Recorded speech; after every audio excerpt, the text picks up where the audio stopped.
ಕುಣಿಯಲಾರದವ ನೆಲಡೊಂಕು ಎಂಬಂತೆ ಸಿದ್ದರಾಮಯ್ಯ ರೈತರಿಗೆ ಪರಿಹಾರ ನೀಡುವಲ್ಲಿ ವಿಫಲರಾಗಿದ್ದಾರೆ. ವಿರೋಧ ಪಕ್ಷ ನಾಯಕ ಆರ್ ಅಶೋಕ್ ಚಿಂತಾಮಣಿ ಕಾಂಗ್ರೆಸ್ ಸರ್ಕಾರ ಬಂದಾಗಿನಿಂದಲೂ ರೈತರು ಬರಗಾಲದಿಂದ ಕಂಗಾಲಾಗಿದ್ದು ಅವರಿಗೆ ಪರಿಹಾರ ನೀಡುವಲ್ಲಿ ಕಾಂಗ್ರೆಸ್ ಸರ್ಕಾರ ವಿಫಲವಾಗಿದ್ದು ಕುಣಿಯಲಾರದವ ನೆಲಡೊಂಕು ಎಂಬಂತೆ ಸಿದ್ದರಾಮಯ್ಯ ಕೇಂದ್ರ ಸರ್ಕಾರ ಬರ ಪರಿಹಾರ ನೀಡಲಿ ಎಂದು ಆರೋಪ ಮಾಡ್ತಿರುವುದು ಸರಿ ಇಲ್ಲ. ಹಿಂದಿನ ಬಿಜೆಪಿ ಸರ್ಕಾರ ರೈತರಿಗೆ ಅತಿವೃಷ್ಟಿ ಸಂದರ್ಭದಲ್ಲಿ ತಕ್ಷಣ ಕರ್ನಾಟಕ ಸರ್ಕಾರ ಖಜಾನೆಯಿಂದಲೇ ಬರ ಪರಿಹಾರ ನೀಡಿದ್ದೇವೆ. ಮುಖ್ಯಮಂತ್ರಿ ಸಿದ್ದರಾಮಯ್ಯನವರಿಗೆ ತಾಕತ್ತಿದ್ರೆ ತಕ್ಷಣ ಪರಿಹಾರ ಘೋಷಿಸಲಿ ಎಂದು ವಿರೋಧ ಪಕ್ಷ ನಾಯಕ ಆರ್ ಅಶೋಕ್ ಆರೋಪಿಸಿದರು.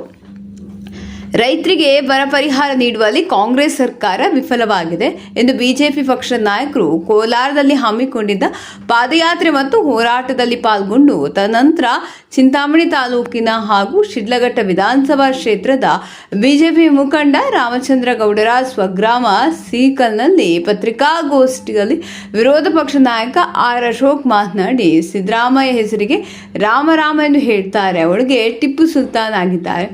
ಭೀಕರ ಬರಗಾಲದಿಂದ ರೈತರು ಕಂಗಾಲಾಗಿದ್ದಾರೆ. ಬರ ಪರಿಹಾರ ನೀಡದೆ ಕೇಂದ್ರ ಸರ್ಕಾರದಿಂದ ಬರ ಪರಿಹಾರ ಘೋಷಿಸಲಿ ಎಂದು ಹೇಳ್ತಿರುವುದು ಎಷ್ಟರ ಮಟ್ಟಿಗೆ ನ್ಯಾಯ? ಇಂದಿನ ಬಿಜೆಪಿ ಸರ್ಕಾರದಲ್ಲಿ ಅತಿವೃಷ್ಟಿಯಾದ ಸಂದರ್ಭದಲ್ಲಿ ತಕ್ಷಣ ರೈತರಿಗೆ ಬಡವರಿಗೆ ಸರ್ಕಾರದ ಖಜಾನೆಯಿಂದಲೇ ಬರ ಪರಿಹಾರ ಘೋಷಿಸಿದ್ದೇವೆ. ಸಿದ್ದರಾಮಯ್ಯ ಮಾತ್ರ ಖಜಾನೆಯಲ್ಲಿ ಏನೂ ಇಲ್ಲ ಎಂಬಂತೆ ಉಡಾಫೆ ಉತ್ತರ ನೀಡುತ್ತಾ ಮುಸ್ಲಿಂ ಮುಲ್ಲಾಗಳಿಗೆ 1,000 ಕೋಟಿ ಅನುದಾನ ನೀಡಿದ್ದಾರೆ. ಹಾಗಾಗಿ ಅವರೊಬ್ಬ ಸಿದ್ದರಾಮಯ್ಯ ಮುಲ್ಲಾ ಆಗಿ ಲೋಕಸಭೆ ವೋಟ್ ಬ್ಯಾಂಕ್ ಆಗಿ ಮುಸ್ಲಿಮರನ್ನ ಓಲೈಕೆ ಮಾಡಲು ಹಿಂದೂ ವಿರೋಧಿ ತನ ತೋರ್ತಿದ್ದಾರೆ ಎಂದು ಹೇಳಿದರು. ಕಾಂಗ್ರೆಸ್ ಸರ್ಕಾರ ವಿದ್ಯುತ್ತನ್ನು ಪೂರೈಕೆಯಲ್ಲಿ ವಿಫಲವಾಗಿದೆ. ಮೊದಲು ಸಿದ್ದರಾಮಯ್ಯನವರು ಸರ್ಕಾರದ ಖಜಾನೆಯಿಂದ ರೈತರಿಗೆ ತಕ್ಷಣ ಬರ ಪರಿಹಾರ ಘೋಷಿಸಲಿ, ಕೇಂದ್ರ ಸರ್ಕಾರ ನಂತರ ಬರ ಪರಿಹಾರ ನೀಡ್ತದೆ ಎಂದು ತಿಳಿಸಿದರು. ಅದು ಸಾಧ್ಯೆಂಬಂತೆ ನಿಗಮ ಮಂಡಳಿ ಅಧ್ಯಕ್ಷರುಗಳನ್ನಾಗಿ ಕೂರಿಸಿ ಕೋಟ್ಯಾಂತರ ರೂಪಾಯಿಗಳ ಸರ್ಕಾರದ ಹಣವನ್ನು ದುಂದುವೆಚ್ಚ ಮಾಡ್ತಿದ್ದಾರೆ. ಸರ್ಕಾರ ದಿವಾಳಿಯಾಗಿದೆ. ಖಾಸಗಿ ಅವರಿಂದ ಸರ್ಕಾರ ನಡೆಸಲು ಹುನ್ನಾರ ಮಾಡ್ತಿದ್ದಾರೆ ಎಂದು ಗಂಭೀರ ಆರೋಪ ಮಾಡಿದರು. ಕಾಂಗ್ರೆಸ್ ಪಕ್ಷದವರು ಶ್ರೀರಾಮನ ಹುಟ್ಟಿದ ದಿನಾಂಕ ಕೇಳಿದವರು ಈಗ ಮಂಡ್ಯದಲ್ಲಿ ರಾಮ ಭಕ್ತರ ಮೇಲೆ ಲಾಠಿ ಚಾರ್ಜ್ ಮಾಡಿಸಿ ಆಂಜನೇಯನ ಬಗ್ಗೆ ತಗಾದೆ ತೆಗೆದಿದ್ದಾರೆ. ಮಂಡ್ಯದಲ್ಲಿ ಆಂಜನೇಯನ ಬಾಲಕ್ಕೆ ಬೆಂಕಿ ಹಚ್ಚಿದ್ದಾರೆ. ಇದರಿಂದ ಇನ್ನೂ ರಾಜ್ಯದಲ್ಲಿ ಕಾಂಗ್ರೆಸ್ ಸರ್ಕಾರಕ್ಕೆ ಉಳಿಗಾಲವಿಲ್ಲ. ಬೆಂಕಿ ಹಚ್ಚಿದ್ರಿಂದ ಈಗಾಗಲೇ ಹಲವು ಶಾಸಕರು ಸಚಿವ ಸ್ಥಾನ ನೀಡಬೇಕೆಂದು ಮತ್ತು ಅನುದಾನ ನೀಡುತ್ತಿಲ್ಲವೆಂದು ಸಾರ್ವಜನಿಕವಾಗಿ ಅತೃಪ್ತಿ ವ್ಯಕ್ತಪಡಿಸುತ್ತಿರುವುದರಿಂದ ಈ ಸರ್ಕಾರ ಉಳಿಯುವುದು ಗ್ಯಾರಂಟಿ ಇಲ್ಲ ಎಂದು ಭವಿಷ್ಯ ನುಡಿದರು.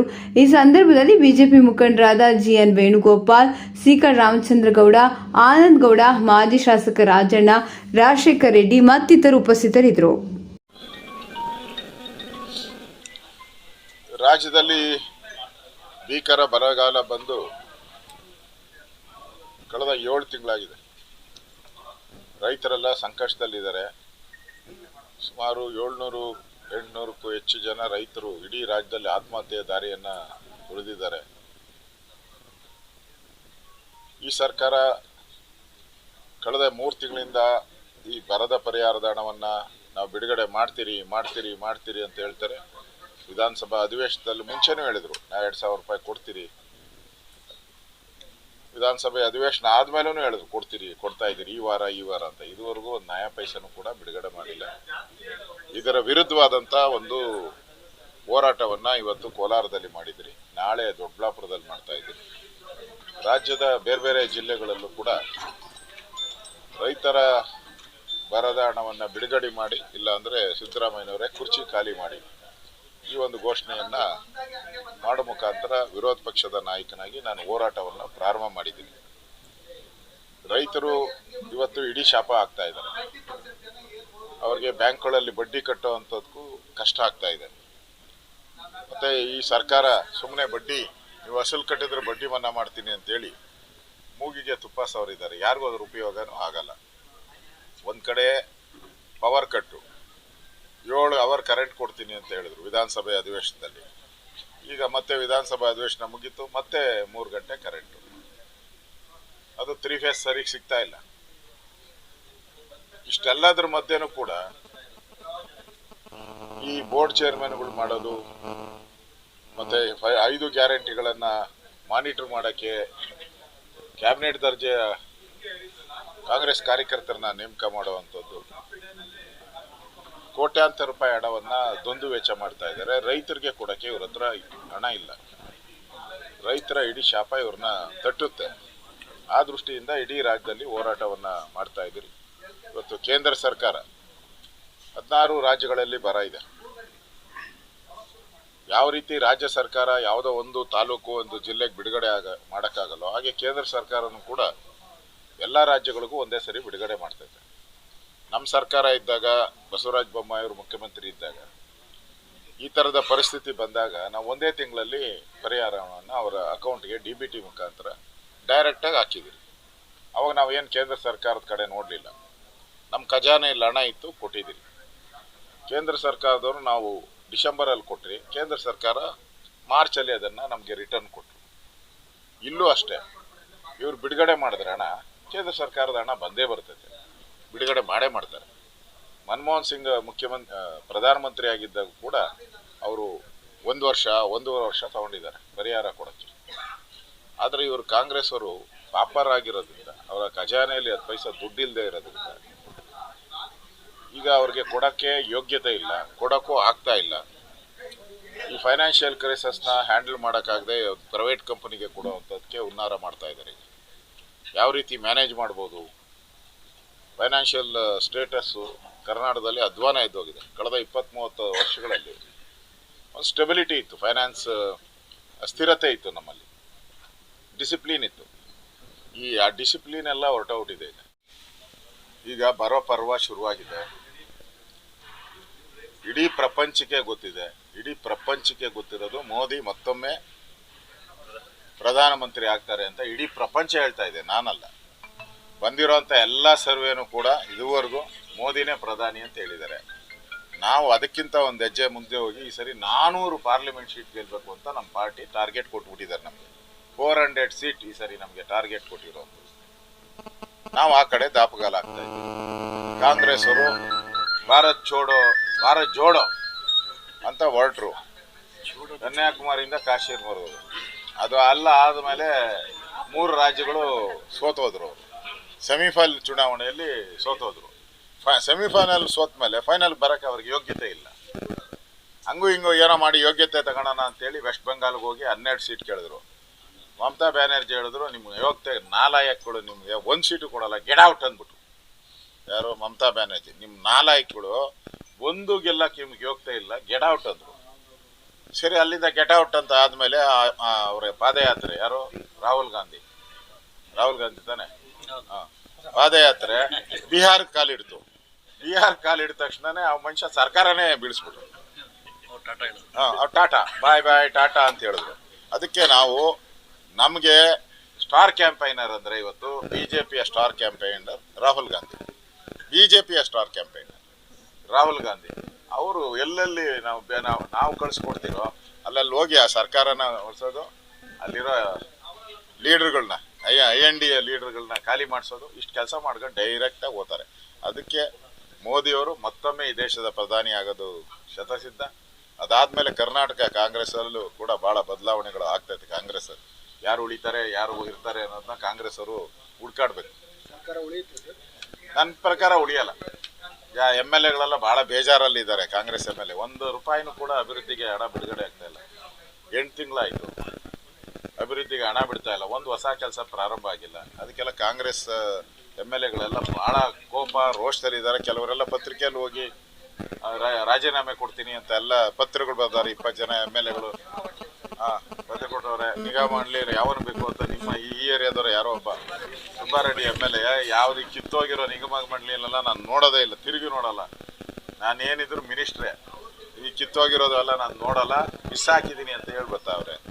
ಈ ಥರ ಎಲ್ಲ ನಡೀತಾ ಇದೆ. ಭಾಳ ಜನ ಬೇಸರ ಇದೆ.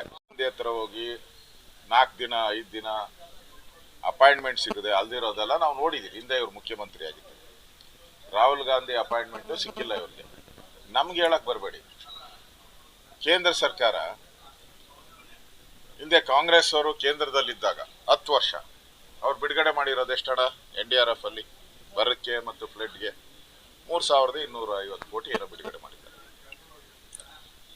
ನರೇಂದ್ರ ಮೋದಿ ಅವರು 9.5 ವರ್ಷದಲ್ಲಿ ಸುಮಾರು 12,000 ಕೋಟಿ ಬಿಡುಗಡೆ ಮಾಡಿದ್ದಾರೆ.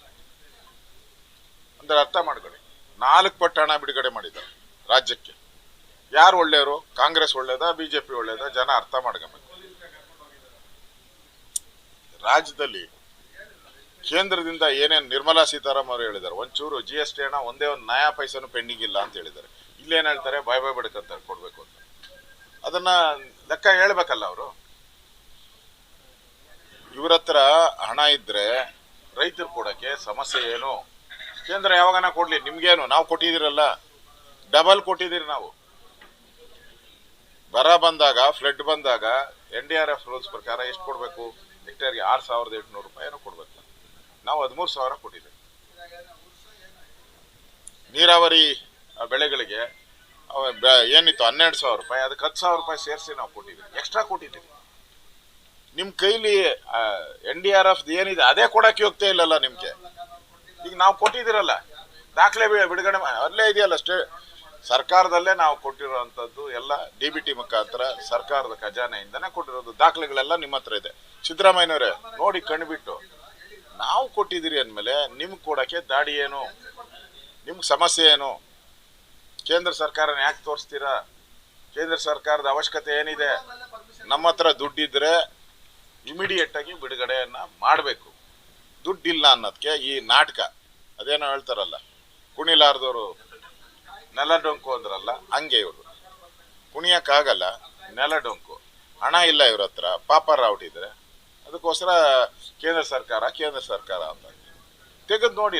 ನಮ್ಮ ಬೊಮ್ಮಾಯಿ ಅವರು ಮುಖ್ಯಮಂತ್ರಿ ಆಗಿದ್ದಾಗ ನಾವು ಎಷ್ಟು ಬೇಗ ಹಣ ಬಿಡುಗಡೆ ಮಾಡಿದ್ರಿ, ಹೇಗೆ ಹಣ ಬಿಡುಗಡೆ ಮಾಡಿದ್ರಿ?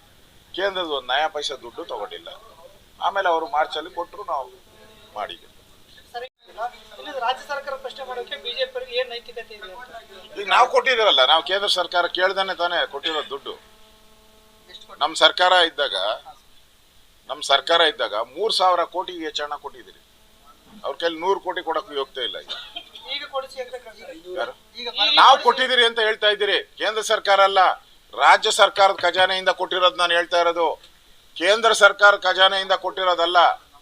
ರಾಜ್ಯ ಸರ್ಕಾರ ನಮ್ಮ ಖಜಾನೆಯಿಂದ ಫ್ಲಡ್ ಆದಾಗ, ಬರ ಬಂದಾಗ ನಾವು ಕೊಟ್ಟಿರೋ ದುಡ್ಡು ಹೇಳ್ತಾ ಇರೋದು. ಕೇಂದ್ರ ಸರ್ಕಾರ ನಾವು ಕೇಳಲೇ ಇಲ್ಲ. ನಿಮ್ಗೇನ್ ಪ್ರಾಬ್ಲಮ್ ಕೊಡಕ್ಕೆ ಅಂತ ನನ್ನ ಪ್ರಶ್ನೆ. ಅದಕ್ಕೆ ಉತ್ತರ ಕೊಡ್ಲಿ ಅವರು. ಇವಾಗ ನಾವು ಕೊಟ್ಟಿದ್ರೆ ಅಶೋಕ್ ಅವ್ರು ಸುಳ್ಳು ಹೇಳ್ತಾವ್ರಪ್ಪ, ಕೊಡದೆ ನಮ್ಮ ಮೇಲೆ ತಲೆ ಮೇಲೆ ಆಗ್ತಾ ಇದಾರೆ ಅಂತ ತೆಗಿಲಿ, ದಾಖಲೆ ತೆಗೆದು ಸವಾಲ್ ಬರ್ಲಿ ಚರ್ಚೆಗೆ. ಬೇಕಾದ್ರೆ ನಾವು ಕೊಟ್ಟಿದ್ರೆ ಅವ್ರು ಕೊಡ್ಲಿ, ನಮ್ಮ ಸರ್ಕಾರ ಕೊಟ್ಟಿದ್ರೆ ಕೊಡ್ಲಿ, ಇಲ್ಲ ಅಂದ್ರೆ ಬೇಡ, ನಾವು ಕೇಳೋದೇ ಇಲ್ಲ. ಇದಕ್ಕೆ ನರೇಂದ್ರ ಮೋದಿ ಏನ್ ಬೇಕು? ಕೇಂದ್ರ ಸರ್ಕಾರ ಏನ್ ಬೇಕು? ನಾವು ಕೊಟ್ಟಿದ್ರಿ, ನೀವು ಕೊಡಿ. ನಾವು ಖಜಾನೆಯಿಂದ ಕೊಟ್ಟಿದ್ರಿ, ನೀವು ಖಜಾನೆಯಿಂದ ಕೊಡಿ. ಸರ್ಕಾರ ಎಲ್ಲಾ ರಾಜ್ಯಗಳದನ್ನು ಕೊಡೋದು ಅವರು. ಅದನ್ನ ಕಾಯ್ಬಾರ್ದು ನಾವು ಯಾವತ್ತು. ನಾವು ನಮ್ಮ ಸರ್ಕಾರ ಯಡಿಯೂರಪ್ಪನವ್ರು ಇದ್ದಾಗ, ಬೊಮ್ಮಾಯಿ ಇದ್ದಾಗ ಯಾವತ್ತೂ ನಾವು ಕಾದಿಲ್ಲ. ನಾವು ರೈತರಿಗೆ ಏನ್ ಕೊಡ್ಬೇಕು ಕೊಟ್ಬಿಡ್ತಾ ಇದ್ರಿ. ಕೇಂದ್ರ ಸರ್ಕಾರ ಬಂದಾಗ ನಮ್ ಖಜಾನೆಗೆ ಬರೋದು ಎಲ್ಲೋತುತ್ತೆ ಖಜಾನೆ. ಅವ್ರು ಹೇಳ್ತಿದ್ದಾರೆ ಇವತ್ತು ಪರಿಹಾರ ಕೊಡಿ ಇಲ್ಲ ಕುರ್ಚಿ ಬಿಡಿ ಅನ್ನೋಂತ ನಾಟಕವನ್ನ ಅಶೋಕ್ ಅವರು ಮಾಡಕ್ ಹೊರಟಿದ್ದಾರೆ ಅನ್ನೋದು. ಅಂದ್ರೆ ನೀವು ಹೋರಾಟಕ್ಕೆ ಹೆದರಿದಾರ ಸಿದ್ದರಾಮಯ್ಯ ಅವರು ಅಂತ? 100% ಅವ್ರಿಗೆ ಭಯ ಬಂದೇ ರಿಯಾಕ್ಷನ್ ಮಾಡಿರೋವಂಥದ್ದು. ನನ್ನ ಪ್ರಶ್ನೆ ಇಷ್ಟೇ ಸಿಂಪಲ್. ನೀವು ಮಾಧ್ಯಮದವರೆಗೂ ನನ್ನ ಪ್ರಶ್ನೆ ಇಷ್ಟೇ. ಬೊಮ್ಮಾಯಿ ಅವರ ಸರ್ಕಾರ, ಯಡಿಯೂರಪ್ಪನವರ ಸರ್ಕಾರ ಇತ್ತು, ಬರ ಬಂದಿತ್ತು, ಫ್ಲಡ್ ಬಂದಿತ್ತು, ನಿಮಗೂ ಗೊತ್ತಿತ್ತು. ನಾವು ಹೆಂಗೆ ಬಿಡುಗಡೆ ಮಾಡಿದಿರಿ? Fight to fight. ನೀವು ಹಂಗೆ ಮಾಡಿ. ನೀವು ಏನು ಕೇಳಬೇಡಿ, ಕೇಂದ್ರ ಸರ್ಕಾರನ ಕೇಳಬೇಡಿ, ವರ್ಲ್ಡ್ ಬ್ಯಾಂಕ್ನು ಕೇಳಬೇಡಿ, ಯಾರನ್ನು ಕೇಳಬೇಡಿ. ನಾವು ಖಜಾನೆಯಿಂದನೇ ಕೊಟ್ಟಿರೋದು. ಕರ್ನಾಟಕ ಸರ್ಕಾರದ ಖಜಾನೆಯಿಂದ ಕೊಟ್ಟಿರೋದು, ಕೇಂದ್ರ ಸರ್ಕಾರದ ಖಜಾನೆಯಿಂದ ಅಲ್ಲ ಕೊಟ್ಟಿರೋದು. ಕರ್ನಾಟಕ ಸರ್ಕಾರದ ಖಜಾನೆಯಿಂದ DBT ಮುಖಾಂತರ ಡೈರೆಕ್ಟ್ ಆಗಿ ಬ್ಯಾಂಕ್ ಅಕೌಂಟ್ ಮುಖಾಂತರ ಎಲ್ಲಾ ರೈತರ ಅಕೌಂಟ್ಗೆ ಕಳಿಸಿದಿರಿ. ನೀವಂಗ್ ಕಳಿಸ್ಬಿಡಿ. ಮುಂದೆ ನಮ್ಗೆ ಹೆಂಗ್ ಬಂದಿತ್ತು ಹಣ ನಿಮ್ಗೆ ಬಂದೇ ಬರ್ತೈತೆ. ಬಂದಿಲ್ಲ ಅಂದ್ರೆ ಅವಾಗ ಕೇಳಿ. ಈಗ ನೀವು ಒಂದೇ ತಾಲೂಕಿಗೆ ಹಣ ಬಿಡುಗಡೆ ಮಾಡ್ತೀರಾ, ಒಂದೇ ಜಿಲ್ಲೆಗೆ ಬಿಡುಗಡೆ ಮಾಡಕ್ಕಂತ. ಹಂಗೆ ಕೇಂದ್ರ ಸರ್ಕಾರನು ಕೂಡ 16 ರಾಜ್ಯಗಳಲ್ಲಿ ಬರ ಬಂದಿದೆ. ಅವ್ರು ಯಾವಾಗ ಎಲ್ಲ ಸಮೀಕ್ಷೆ ಆದ್ಮೇಲೆ ಬಿಡುಗಡೆ ಮಾಡಿ ಬರ್ತಾರೆ, ಬಂದೇ ಬರ್ತದೆ. ನಮ್ಮ ಹತ್ರ ಹಣ ಇತ್ತು, ಕೊಟ್ಟಿದ್ರಿ. ನೀವು ಪಾಪರಾಗಿದ್ರೆ ಕೊಡಕ್ಕಾಗಲ್ಲ ಅನ್ನೋದು ನನ್ನ ನೇರ ಆಪಾದನೆ. ಮಾಡಿ ಹೋಗಿ ಗ್ರಾಮ ಪಂಚಾಯತಿ ಬುಕ್. ಅವ್ರು ಹೇಳ್ಬೋದು ಅಧಿಕಾರ ಇಲ್ಲ ಅಂತ. ಅಧಿಕಾರ ಇಲ್ಲ ಅಂದ್ರೆ ನೋಟಿಸ್ ಕೊಡಿ ಗ್ರಾಮ ಪಂಚಾಯತಿಗೆ. 7 days ನೋಟಿಸ್ ಕೊಡಿ. ಕೇಳಿ ಕ್ಲಾರಿಫಿಕೇಶನ್. ಯಾಕೆ ಮಾಡಿದ್ರಿ? ನಿಮ್ ಕಾನೂನು ಪ್ರಕಾರ ಅಧಿಕಾರ ಇಲ್ಲ, ನೋಟಿಸ್ ಕೊಡ್ಬೇಕಾಯ್ತು. ಯಾಕೆ ಕೊಟ್ಟಿಲ್ಲ ನೀವು? ನೋಟಿಸ್ ಕೊಟ್ಟಿದ್ರೆ ಅವ್ರು ಕೋರ್ಟ್ಗೆ ಹೋಗ್ತಾ ಇದ್ರು, ಕೋರ್ಟಲ್ಲಿ ತೀರ್ಮಾನ ಆಗ್ತಾ ಇತ್ತು ಯಾರು ಸರಿ ಯಾರು ತಪ್ಪು ಅಂತ.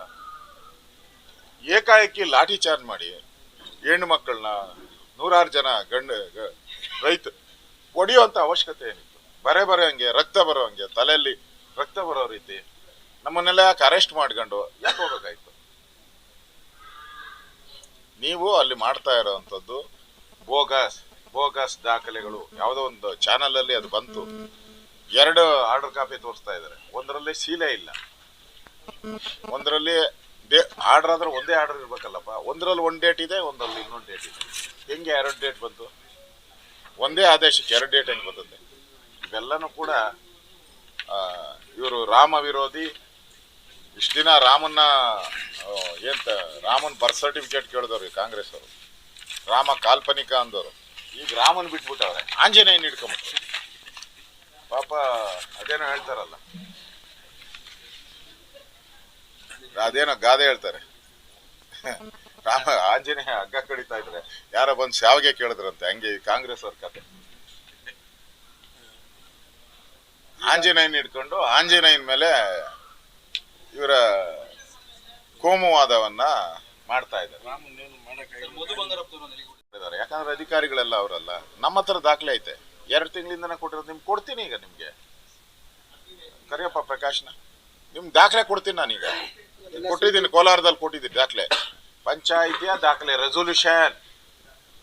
ಪಂಚಾಯಿತಿ ರೆಸೊಲ್ಯೂಷನ್ ನಿಮ್ ಕೈ ಕೊಡ್ತೀನಿ. ಆಯ್ತು, ನೀವು ಹೇಳ್ತಾರಲ್ಲ ಏನೋ ಅವರು ಸತ್ಯ ಹರಿಶ್ಚಂದ್ರನ್ ಮೊಮ್ಮಕ್ಕಳು, ರಾಮನ ಭಕ್ತರು, ಆಂಜನೇಯನ್ ಭಕ್ತರು ಅಂತ ಹೇಳ್ತಾ ಇದ್ದೀನ.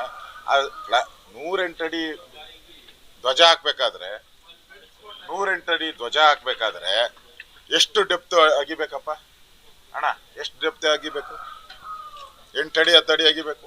ಕಾಂಕ್ರೀಟ್ ಹಾಕ್ಬೇಕು, ಕ್ಯೂರಿಂಗ್ ಮಾಡಬೇಕು, 15 ದಿನ ಕ್ಯೂರಿಂಗ್ ಮಾಡಬೇಕು, ಆಮೇಲೆ ನೆಟ್ಟು ಬೋಲ್ಟ್ ಫಿಕ್ಸ್ ಮಾಡಬೇಕು. ಆಮೇಲೆ ಇದೆಲ್ಲ ಎಷ್ಟು ದಿನ ಆಗ್ತದೆ? 1 ತಿಂಗಳು ಆಗ್ತದೆ. ಇಷ್ಟು 1 ತಿಂಗಳು ಏನ್ ಕತೆ ಕಾಯ್ತಾ ಇದ್ರ ಸರ್ಕಾರ? ಏನ್ ಮಾಡ್ತಾ ಇದ್ರಿ?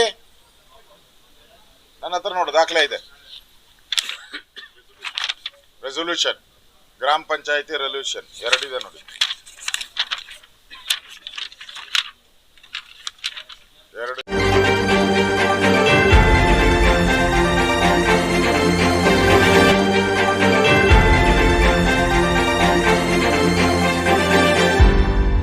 ನೀವು ನಮ್ಮ ಚಾನಲ್ಗೆ ಸಬ್ಸ್ಕ್ರೈಬ್ ಆಗಿಲ್ಲ ಅಂದ್ರೆ ಈಗಲೇ ಸಬ್ಸ್ಕ್ರೈಬ್ ಆಗಿ ಪಕ್ಕದಲ್ಲೇ ಇರುವ ಬೆಲ್ ಐಕಾನ್ ಕ್ಲಿಕ್ ಮಾಡಿ. ಮತ್ತಷ್ಟು ಅಪ್ಡೇಟ್ಗಳಿಗಾಗಿ ಫೇಸ್ಬುಕ್, ಇನ್ಸ್ಟಾಗ್ರಾಮ್, ಟ್ವಿಟರ್ನಲ್ಲಿ ಫಾಲೋ ಆಗಿ.